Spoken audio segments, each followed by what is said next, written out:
Hello friends, welcome to side effect channel. अभी तक आपने चैनल को सब्सक्राइब नहीं किया हो तो सब्सक्राइब कर लो, स्पेशली फॉर टिप्सनेट। तो आज मैं वीडियो बनाऊंगा डिटेल एप्लीकेशन का, ऑल डिटेल पहले जान लेते हैं, फिर नेक्स्ट वीडियो आएंगे जिसमें मैं आपको फिलअप करके भी बताऊंगा कैसे फिलअप करना है, क्या जो भी है एक एग्जाम्पल के तौर पे, ताकि आपको कैसे भी मदद मिल जाए। और देख लो, ये 2018 टू 2020 का है, तो मैं बता दूं 2019 और 2021 वाला अभी तक आया ही नहीं है। स्टूडेंट से भी मैंने पता किया तो अभी तक अपलोड नहीं किया गया है आपके एप्लीकेशन में, या आएंगे तब पर भी आपको क्या करना है, सेंड कर देना मुझे sideeffectss@gmail.com में। तो मुझे ये वीडियो बनाना जरूरी लगा क्योंकि 3 दिनों बाद, अभी तक तो अपलोड नहीं हुआ है, लेकिन 3 दिनों बाद किसी किसी लोग स्टूडेंट का ट्रेन भी होगा जिनको 5 मार्च को मुंबई में इंटरव्यू है। तो पहले मैं बता देता हूँ। अब बहुत ही वेट किए हैं डिटेल एप्लीकेशन के फॉर्म के बारे में, तो आप खुद से डाउनलोड कर लेना। आपके एप्लीकेशन में ही आएंगे या वेबसाइट में आएंगे तो मैं बता दूंगा, आप डाउनलोड करके खुद से फिलअप कर लेना, लेकिन मुझे सेंड कर देना क्योंकि मैं चेक कर लूंगा ये 2018 टू 2020 के, या जो न्यू वाला आएगा उसमें कोई डिफरेंस तो नहीं, कोई कॉलम एक्स्ट्रा नहीं है। तो ये जानना बहुत जरूरी है। तो सबसे पहले part A and part B है। ये न्यू फॉर्मेट है ये टीस का। पहले तो एक ही डिटेल एप्लीकेशन फॉर्म होता था, पार्ट ए या पार्ट बी ऐसा कुछ लिखा नहीं रहता था, एक ही में सब आपको फिलअप करना पड़ता था। तो नए फॉर्मेट के चलते आपको यहाँ पे 2 कलर पासपोर्ट साइज फोटो खुद का लगाना पड़ेगा, ठीक है। दो, तो ये 2 फॉर्म है, याद रखना, पार्ट बी पार्ट ए। तो दोनों को लेकर जाना है, सिंगल मत लेकर जाना, ठीक है। तो 2 पासपोर्ट साइज फोटो अपनी कलर यहाँ पे लगेगी आपकी दोनों जगह में, और यहाँ पे सिग्नेचर आपकी लगेगी जो आपने टीस में सिग्नेचर किया था, ठीक है। ओके, तो ये बात हो गया सबसे पहली बात। और हाँ, इसे प्रिंट करके अपने हाथों से फिलअप करना है। कोई कोई स्टूडेंट मुझे बोल रहे थे कि क्या ये ऑनलाइन टाइप करना है क्या, कुछ ऐसा नहीं। इसको प्रिंट कराना है, अपने हाथों से खुद के हैंड राइटिंग से आपको लिखनी है, ठीक है। और detail application form part A की पहले बात करते हैं, फिर पार्ट बी की बात करेंगे, ओके। तो पार्ट ए का सबसे पहले बता दो, जैसा लिखा गया कैपिटल लेटर तक। पहले डिटेल जान लेते हैं। डिटेल जानने से हमारा क्या रहेगा कि आगे जब हम लोग फॉर्म फिलअप करेंगे, मैं एक सिंपल लाऊंगा वीडियो कैसे फिलअप करें, क्या लिखना है, कैसे लिखना है, तो उसमें आपको बता दूंगा। लेकिन पहले डिटेल जान लेते हैं। सबसे पहली बात तो प्रिंट कराना है, प्रिंट करा के खुद के हैंड राइटिंग से लिखना है, कोई भी टाइप करके नहीं ले जाएगा इसे। और 2 पासपोर्ट साइज फोटो और नीचे सिग्नेचर दोनों में रहना चाहिए, ठीक है। स्टेप बाय स्टेप चलते हैं ताकि किसी को भी कंफ्यूजन ना हो। अगर आपको लगता है कि आपको ज्यादा समझ आ रहा तो अच्छी बात है, जिनको नहीं समझ आता तो मुझे बताना जरूरी रहता है, इसलिए मैं कहता हूँ। तो फुल नेम जो आपका है, डॉक्टर हो तो डॉक्टर, मिस्टर हो तो मिस्टर, एमएस जो भी हो, तो पहला नेम लिखना है। रजिस्ट्रेशन नंबर, वही रजिस्ट्रेशन नंबर है जो आपको एडमिट कार्ड में मिला था, जो आपके स्कोर कार्ड में मिला था, जो आपके पीआईटी एंड पीआई के एप्लीकेशन में जो सी करके स्टार्टिंग में है, वही आपका एप्लीकेशन रजिस्ट्रेशन नंबर है। वो यहाँ पे लिख देना है आपको इस फॉर्म, इस कॉलम में, ठीक है। तो ये रहा सेकंड नंबर कॉलम, ठीक है। थर्ड में name of the program selected, तो प्रोग्राम जिसमें आप सिलेक्ट किए हुए हो उसके बारे में लिखना है, ठीक है। रेसिडेंशियल एड्रेस, जो आपका रेजिडेंशियल एड्रेस है, पिन कोड, स्टेट जो भी हो लिखना है। देखो सेम ही है, लेकिन 2 पार्ट में इसको बांट दिया गया है, जिसको बोलते हैं part A and part B. वैसे कुछ फर्क नहीं है ज्यादा। अब आप बात करते हैं स्टेट ऑफ ओरिजिनल डोमिसाइल, तो जो भी हो आपका लिख देना। 6 नंबर कॉलम में have you appeared for any examination conducted by any other university, yes या नो। तो आपका यस है तो यस, नो तो नो, जैसे प्रीवियस ईयर की तरह है। कुछ ज्यादा फर्क नहीं है इस part and part B new format of detail application form में, सेम ही है। फैमिली बैकग्राउंड, अच्छा इसके बारे में बात करते हैं, 1 मिनट।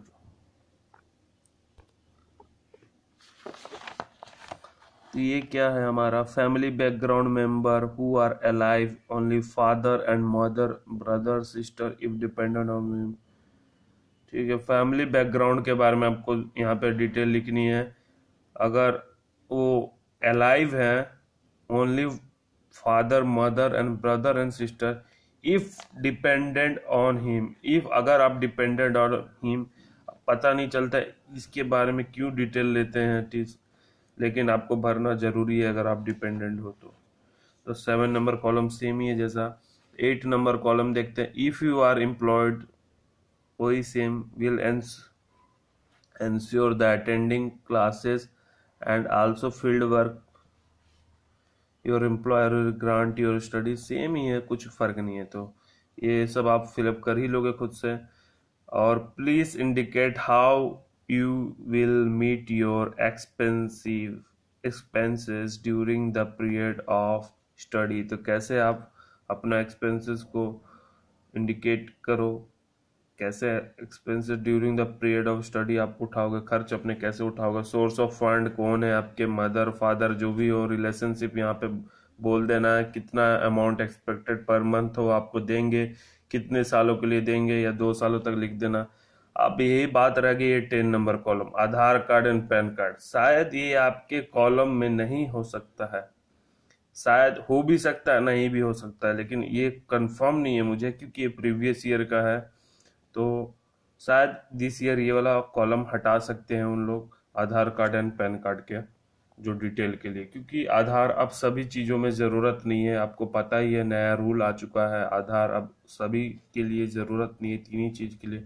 और अब इनकम टैक्स रिटर्न फाइल के लिए सब के लिए काम हो गया है, तो ये शायद कॉलम हट सकता है। तो इसलिए मैं बोल रहा हूँ इस पे कोई फिलअप नहीं करेगा, ये 2018 का है, 2019 के लिए आने दो। डिक्लेरेशन जो भी हो, आपने जो कहा सच का है, यही सब लिख देना है बस।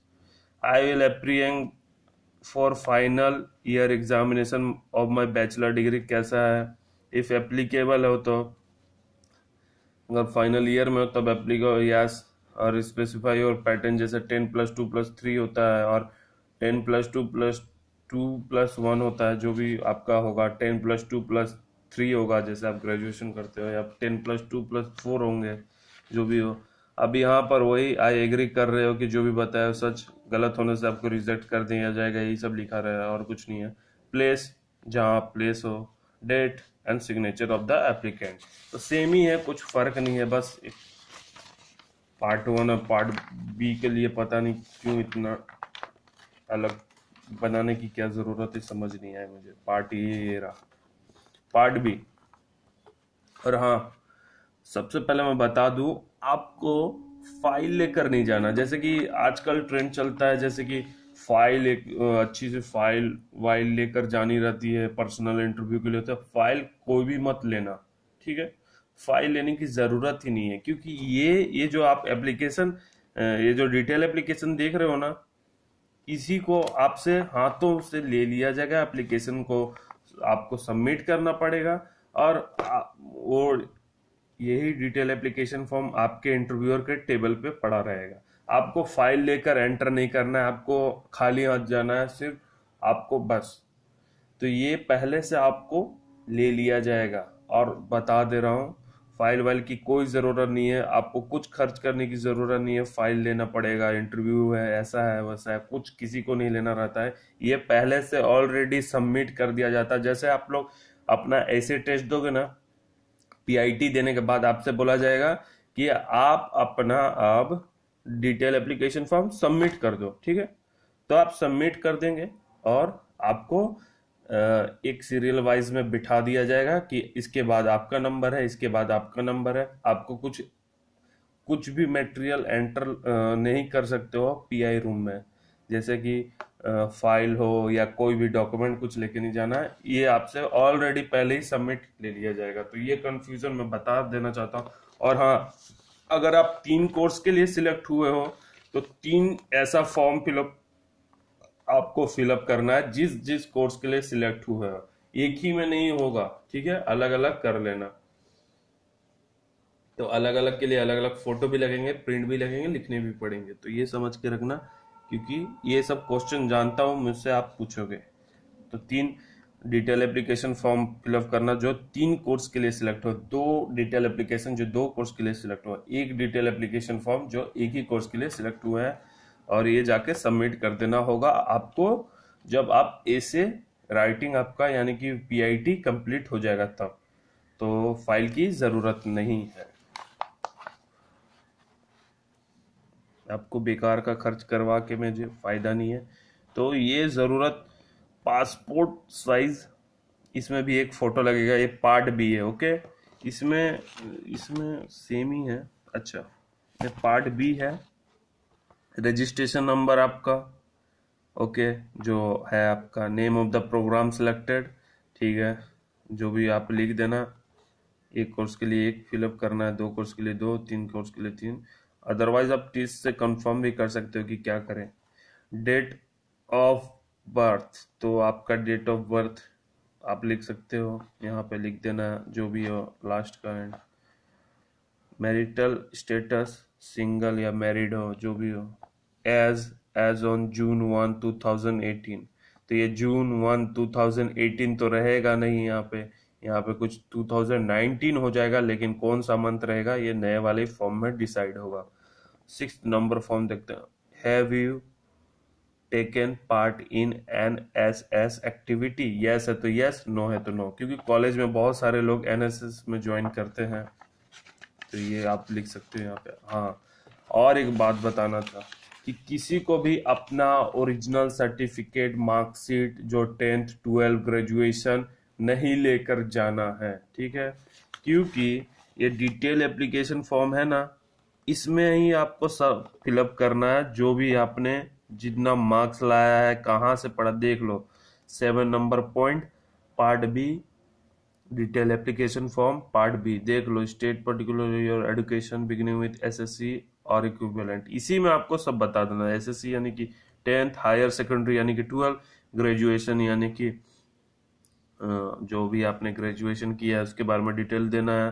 First year, second year, third year, यहाँ पे सब लिखा हुआ है। Name of the institution, board CBSE है तो सीबीएसई डाल देना, नेम ऑफ इंस्टीट्यूशन कोई भी हो, अटेंड कब से कब हुआ था, year of passing, main subject, total marks obtained, out of maximum marks में से कितना टोटल मार्क्स लाया, कितना परसेंटेज लाया, सीजीपीए लाया, सब यहाँ पे डिटेल आपको ले लिया जाएगा।